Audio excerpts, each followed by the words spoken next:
Good day mga ka-Fixit! Paano nga ba ang tamang pagtansya ng iyong sasakyan habang ikaw ay nagmamaneho sa kalsada? Yan ang ibabahagi ko sa iyo ngayon in this episode of Fix It Dennis, Fixing the Way We Drive.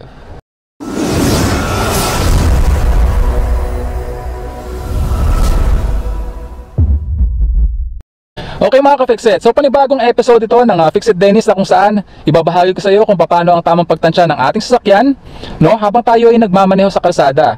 And especially dun sa mga narrow spaces, no.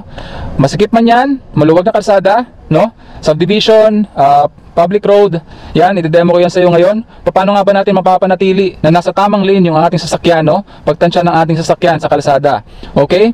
So, meron lamang akong mga pointers na gustong i-point out, and tandaan nyo ito mga ka-Fixit, na itong mga i-demo ko sa inyo dito sa video nito, medyo ito ay hard for beginners, sa mga nag-uumpisa pa lamang magmaneho. No, ang dami kong na-receive na comments sa ating YouTube channel na paano daw mapanatili sa tamang lane yung ating sasakyan, no, na hindi sila sasobra sa kaliwa, hindi sila sasobra sa kanan, na nasa tamang lane lamang sila, no, lalong-lalo doon sa mga masisikip na kalsada. And medyo mahirap din ito para doon sa mga first time drivers sa isang bagong sasakyan, o kaya halimbawa naman may hihiramin silang sasakyan o may pinahiram sa sasakyan sa kanila at first time pa lamang nila itong imamaneho. Syempre yung pagtansya niyan, medyo mag-a-adjust ka kahit na ikaw ay matagal na driver, no mga ka-Fixit, no. Kasi yung mga reference points na i-demo ko sa video na ito, no, may vary from one car to another kasi iba-iba po ang size ng bawat sasakyan. So meron pong mahaba, may maikse, may mataas, may mababa, meron mga long nose, flat nose, no? So depende po sa modelo ng ating sasakyan. So driver size will also affect yung judgment natin kasi every driver will see differently, no mga ka-Fixit, from inside the car depending on their size. Halimbawa kung masyadong matangkad, ito ipapakita ko sa iyo, ito yung nakikita ko base sa tamang pagkakaupo ko sa ating sasakyan. Nakasandal din ako mga ka-Fixit, no, and my head is touching the headrest, no. Yan yung nakikita ko.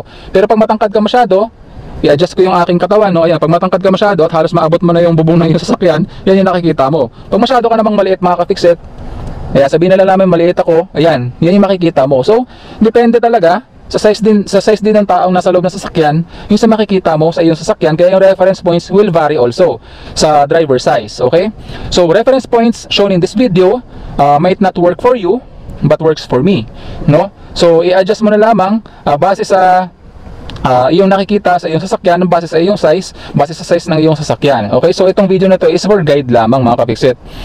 Find the reference points that works for you mga ka-Fixit. Yun yung the best, no mga ka-Fixit. Okay, so first things first, i-adjust natin ng tama yung position ng ating pagkakaupo sa ating sasakyan, no, dahil lubhang makaka-apekto yan sa view natin sa ating sasakyan kung ano yung makikita natin, at lubhang makaka-apekto din yan sa ating steering at kung paano natin na-operate yung mga parts ng ating sasakyan na kailangan nating i-operate.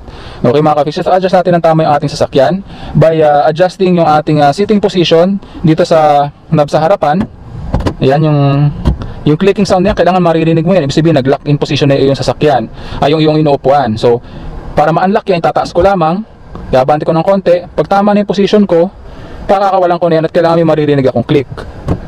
Yan, click ko. Okay. So kung mapapansin niyo, meron akong 1 fist apart dito sa ating dashboard. Yan, 1 fist apart.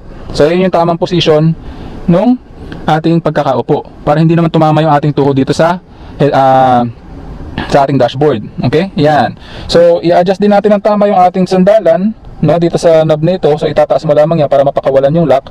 Yan, pwede mo nang sandalan yung sandalan para humiga siya ng konti, or umabante ng konti, pakawalan mo lamang ito ulit yung knob para umabante yung iyong sandalan. Ito masyadong malapit, so i-adjust ko lamang ng tama. Isa pa. Yan yung saktong position para sa akin. Yan yung the best and most comfortable position para sa akin, sa height ko and sa build ng aking katawan. Okay, dito sa sasakyan na to. Okay mga ka-Fixit, tama, maliwanag, no? I-adjust natin ng tama yung ating sitting position sa ating sasakyan. Gaya na lamang ang pag-adjust mo sa iyong position sa inyong relasyon mga ka-Fixit. Okay, so kapag mali yung paglalagay mo sa iyong position sa relasyon ninyo, baka masaktan ka sa bandang huli. So know your position in your relationship mga ka-Fixit. Okay, tandaan mo yan. Okay, so pangalawa natin, try and practice, no? Try and practice parking on the side of the road.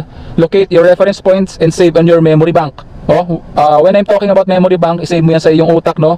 Tandaan mo yan mga ka-Fixit. So ito kagaya ng ginawa ko, pumarking tayo dito sa gilid ng kalsada. Actually medyo ginit na ako, no, dito sa lane na ito kasi gusto ko ipakita sa inyo yung reference point, no?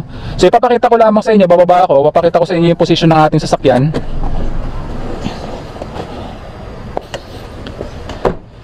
Okay mga ka-fixit, so ayan, medyo ginitna ako siya. Ito yung gitnang linya, no, ng kalsada. So ayan, may enough distance sa ating gulong. Ganon din dito sa side na ito. So pareho yung distansya niyan, ginitna ko talaga yung sasakyan para maipakita sa inyo yung reference point habang nagmamaneho. Okay, so syempre kapag ka nagmamaneho tayo mga ka-fixit, syempre kapag ka nagmamaneho po tayo, nasa tamang lane tayo, no? Dapat nasa gitna tayo ng tamang lane. Okay? Para mapanatili natin yung tamang distansya natin sa gutter sa gilid and sa tamang distansya natin doon sa opposite lane, no? Para maiwasan nating makatama. But not always the case, no? May mga times na kailangan nating i-adjust yung position ng ating sasakyan. Pero ultimately, to stay on your lane, ito yung reference point na kailangan nating makita. Okay? So tanggalin ko lamang itong cellphone, no? Baka kasi mahirapan kayong makita yung reference point natin dito sa side na ito. Okay mga ka-fixit, so tinanggal ko na yung ating cellphone, no, para makita ninyo yung reference points base sa nakikita ko dito. So para magsilbing guide sa inyo, nakikita niyo yung guhit na ito sa gitna ng kalsada, yung pinakita ko sa inyo kanina nung bumaba tayo. So ayan, yung guhit sa gitna ng kalsada, dito nakatapat yan sa kung saan nakamount yung ating wiper. So para madali yung matandaan mga ka-fixit, naghanda ako ng tape dito, lalagyan natin ng tape yan. So dito banda yan. Okay, so yan na natin ng konti, no. Nakatapat na ba? Medyo hindi, gitna natin ng konti dun sa guhit. Yan. Okay, so ultimately dito banda yan. Yan, so dikit lang natin to para matandaan natin na dyan yung ating reference point. I'm not saying na gawin nyo rin to mga ka-fixit, ha. Magsisilbing guide lamang ito habang tayo nagmamaneho para malaman ninyo na yung guhit nakatapat din dito. Makikita ninyo yan mga ka-fixit, okay? So dito naman sa side na ito, ayan yung gilid ng kalsada, may guhit din. So nakatapat siya dito sa ating, dito banda. Ito, yung ating cellphone holder. So ilagay natin ito dito banda. So magsisilbi din yung guide base sa ating nakikita, no mga ka-fixit. Unfortunately, nagkakaroon ako ng problema sa pagdikit. Hindi siya masyadong dumidikit. Okay, so but eventually we'll get there. Dali lamang mga ka-fixit. Yan. Okay, tumapat na ba? Ayun, so basically yan mga ka-fixit. So meron tayong guide, yung dalawang tape na yan. Yan. Okay, so as I drive dito sa ating subdivision mga ka-fixit, makikita ninyo na most of the time itatapat natin yung dalawang guhit na yan dito sa dalawang tape na to. Then mag-a-adjust tayo base sa nakikita natin sa kalsada. Okay mga ka-fixit, so magsi-seatbelt lang ako for safety, and on natin yung ating RPM camera para makita ninyo yung power na binibigay ko, yung speed ng ating sasakyan. Okay, ready to drive, let's go. So foot brake, hand brake off, clutch all the way down, first gear, gas, and clutch to the biting point. Makakarangkada na yung ating sasakyan.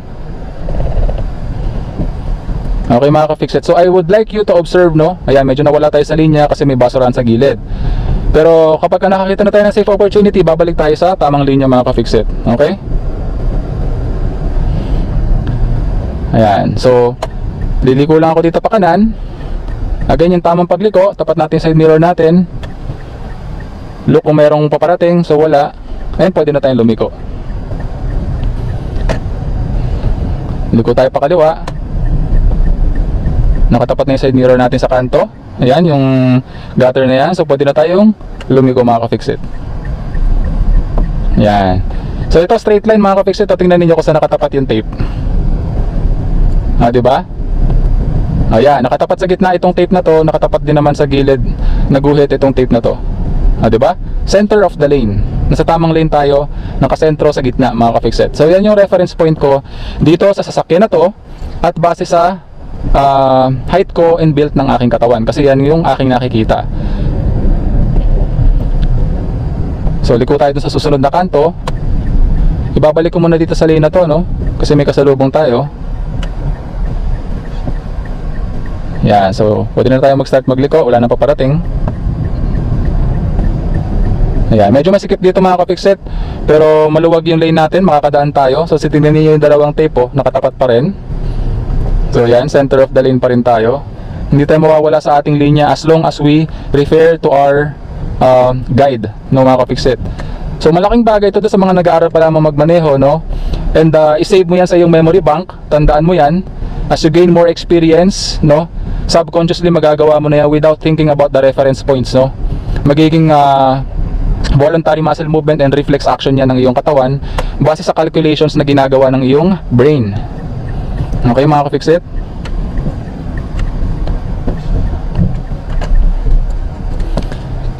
So ultimately kapag bago pa lamang ikaw nagmamaneho, no, bago ka pa lamang nag-aaral at tinatansya mo pa lamang yung width ng iyong sasakyan sa kalsada, no, bagalan mo lamang yung pagmamaneho para natatansya mo siya ng maayos. Okay?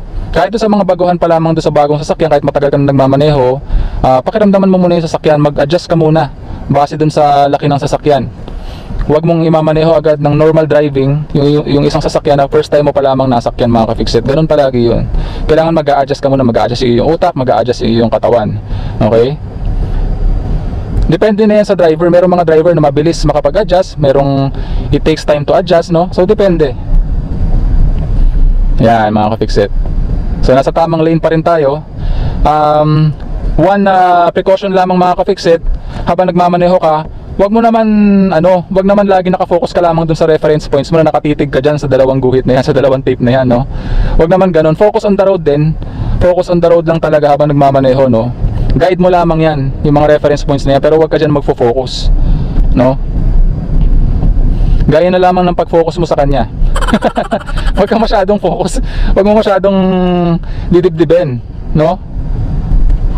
Hindi lamang sa kanya umiikot ang buhay mo mga ka-fixit. Tandaan mo yan, no? Okay, so dire-diretso lamang tayo. Ito, nasa tamang lane pa rin tayo mga ka-fixit, oh. Pero sabi ko nga, mag-a-adjust tayo base sa nakikita natin sa kalsada. So kagaya nito, wala namang kasalubong sa kabilang linya. So, pwede kong kainin yung kabilang linya para tayo ay makaproceed, no? Depende sa kung sino yung unang pumasok. Kung may kasalubong ako at una siyang pumasok, magbibigay ako. Pero pag pasok na ako at hindi pa naman siya nakakaabot dun sa linya, hindi naman siya alanganin, so kailangan niya akong pagbigyan. Okay? Pero wag naman yung talagang pipilitin mong unahan siya, no, doon sa linya na yon para lang mauna ka. Hindi po ganoon yun mga ka-fixit, no? Normal driving lamang and matuto po magbigay sa kalsada. Ayan, tingnan niyo yung reference point natin, no? 'Di ba? Tama-tama pa din. Medyo mag-a-adjust lamang yan base din sa lapad ng kalsada at sikip ng kalsada. Kung medyo masikip, medyo pasok yun sa reference point mo. Pero kung medyo maluwag, so medyo labas siya ng konti. So mag-a-adjust ka lamang, no, base sa nakikita ng iyong mga mata. Ito medyo sharp curve ito. Masyadong masyadong sharp to eh. Tapos may sira pa yung kalsada. So adjust lang tayo dyan para makaliko tayo ng tama.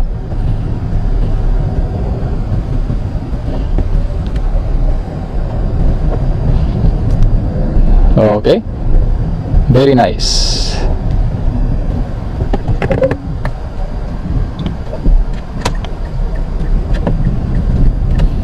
Okay, dito medyo maluwag-luwag yung kalsada dito. Medyo malapad-lapad. Kung mapapansin ninyo, ayan, yung ating reference point pasok na doon, pasok na sa kalsada. Ayan, malapad yung kalsada, 'di ba?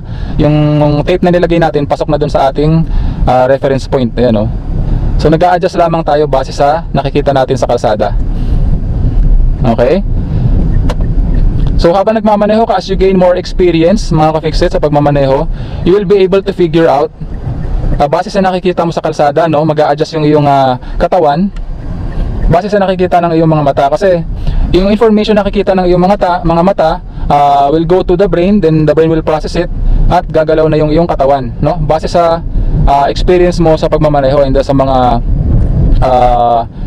base sa iyong mga natutunan. Kaya importante na yung mga tamang method yung iyong matutunan para tamang method din yung iyong magagawa. Okay? Ako actually subconsciously mga ka-fixit, natutunan ko lamang itong mga bagay na ito without knowing itong mga reference points na ito, no? So subconsciously ginagawa ko na pala, hindi ko lamang alam na may mga ganitong reference points pala nung nag-aaral pa lamang ako magmaneho. So maswerte kayo mga ka-fixit kasi ngayon alam nyo na itong mga reference points na ito, so madali na para sa inyo, no? Meron na kayong guide para mas madali kayong matuto. Pero nung time na nag-aaral pa lamang ako magmaneho, hindi ko pa alam itong mga bagay na ito. Syempre nagkakamali tayo, nangyari yung mga pagkakamali na yon, and syempre hindi na natin uulitin yon, no? Natututo tayo sa bawat pagkakamali na nagagawa natin. Okay mga ka-fixit? So constant practice lamang talaga yung key to everything. At kagaya nga nung palagi ko sinasabi, no, palaging tatandaan na walang sino man ang pinanganak na magaling. Kailangan natin ng sapat na panahon at pagsasanay upang maging magaling tayo sa anumang bagay. Okay mga ka-fixit? So palagi mong tatandaan yan kasi importante yan na naka-embed sa'yo, nasa puso't isipan mo, para sa kahit na anong bagay na ginagawa mo, nagmamaneho ka man o sa kahit na anong bagay sa iyong buhay, alam mo na kailangan ng practice to gain expertise on anything mga ka-fixit. no, para gumaling ka sa anumang bagay. Okay mga ka-fixit? So, last one note, gusto ko lamang i-point out yung ating reference points. Ito kagaya nito, no, pumarking tayo sa gilid ng kalsada, gumilid talaga tayo. So, ito halimbawa paparking ka, no, paparallel park ka sa isang kalsada sa gilid. Pansinin ninyo, nakagilid ako, no, dito. Kitang-kita sa side mirror, malapit na ako sa gutter. And malaki yung space natin dito sa lane na kung nasan tayo ngayon. So, tingnan ninyo yung reference point mga ka-fixit. Yung ating nilagay na tape dito, nakatapat pa rin siya sa gutter sa gilid ng kalsada. Pero yung ating tape dito mga ka-fixit, malayo na doon sa guhit. So, malapad kasi itong kalsada na to kumpara doon sa kalsada na nasa loob ng subdivision kanina, na kung saan doon natin binasa yung ating reference point. So ayan, nakikita nyo na yung difference, ano? So malapad na kalsada, mag-a-adjust yung reference point. So para gumitna ka, ipasok mo lamang yung dalawang reference mo dito sa kalsada na ito. So nakagitna ka na, di ba mga ka-fixit? Pero kagaya na lagi ko sinasabi kanina, huwag mong i-focus yung all of your attention dito sa reference points na ito, no? Mag-focus ka sa kalsada, sa iyong pagmamaneho, okay? Magsisilbi lamang guide itong mga reference points na ito para makaiwas ka sa disgrasya. Panoorin mo nga rin pala mga ka-fixit yung ating ginawang video, no, how to judge your distance when parking, no? Mayroon na akong ginawang video tungkol dyan. Ilalagay ko yung link ng video na yun sa upper right portion ng video na to, sa description below para panood mo, kasi lubhang makakatulong yun sa'yo sa iyong pagmamaneho, sa pagtansya ng distansya ng iyong sasakyan habang ikaw ay nagmamaneho, no? Pwede mo rin gawing reference point yun mga ka-fixit, okay? Okay mga ka-fixit, so para sa ating shoutout for this episode ng Fix It Dennis, ang ating shoutout ay para kay B17 Lloyd Mansuheto, okay, and para kay Jose Barrios ng Bicol, Camarines Norte. Okay, so shoutout po sa inyo mga ka-fixit and sa inyong lahat mga ka-fixit na walang sawang pagsubaybay at walang sawang pagsuporta sa ating Fix It Dennis channel. Maraming salamat po sa inyong lahat. Okay, so patuloy nyo lamang po ang panonood dito sa ating Fix It Dennis channel. Patuloy po akong magbabahagi ng mga kapaki-pakinabang ng mga information tungkol sa pagmamaneho mga ka-fixit. So that concludes our episode for the day mga ka-fixit. So kung nagustuhan mo itong video na to, please palike naman, mag-subscribe ka and mag-comment ka na din sa ilalim ng video na to, and pakishare na rin sa iyong mga kaibigan, kamag-anak at mga kapamilya, kapuso at kapatid mga ka-fixit, upang matuto rin po sila, no, ng mga kapaki-pakinabang na information tungkol sa pagmamaneho mga ka-fixit. Marami pa tayo iba pang video dyan na kapaki-pakinabang para po sa bawat isa. Okay mga ka-fixit, so hanggang dito na lamang po. Maraming salamat sa panonood. Please see me on our next episode ng Fix It Dennis. Okay, so thank you for watching. Hanggang sa muli, paalam!